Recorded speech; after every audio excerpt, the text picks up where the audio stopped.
অনেক স্টুডেন্ট প্রশ্ন করেন কিভাবে কলাম এবং দেওয়ালে হ্যাশ করতে হয়। আমরা খুব সহজভাবে দেখাবো। সর্বপ্রথম কলামটাই দেখাবো, কলামে কিভাবে হ্যাশ করতে হয়। এইচ লেখে এন্টার, আশা করি এইচ দিতে পারবেন। কিবোর্ড থেকে এইচ লেখে এন্টার দিবেন। তারপর এখান থেকে প্যাটার্নে যাবেন, প্যাটার্ন থেকে অ্যারো বাটনে ক্লিক করবেন। ক্লিক করার পর এআর কংক্রিট, আশা করি এআর কংক্রিট দিতে পারবেন। জাস্ট ক্লিক করবেন। ক্লিক করার পর স্কেলটা অবশ্যই 1 ইঞ্চি থাকবে। জাস্ট ক্লিক করবেন। সেকেন্ড কলামটা ক্লিক করলাম। ওকে।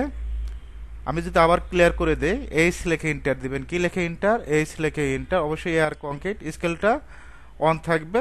জাস্ট কলামের সেন্টার পয়েন্টে ক্লিক করব, এই কলামের সেন্টার পয়েন্টে ক্লিক করব।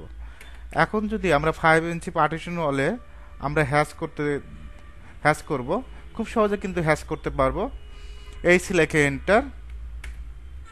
এখান থেকে আপনি অ্যারো বাটনে ক্লিক করবেন প্যাটার্নের। এখান থেকে আপনি কি দিতে যাচ্ছেন, 31 দিবেন না 32 দিবেন, এটা আপনার ব্যক্তিগত বিষয়। আমি 31-এ ক্লিক করব।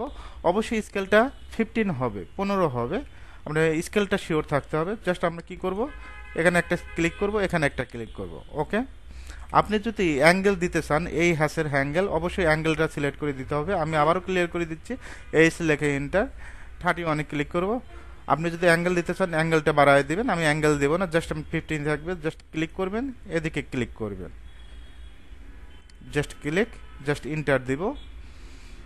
এভাবে চাইলে খুব সহজেই কলাম এবং দেওয়ালে হ্যাশ করতে পারবেন।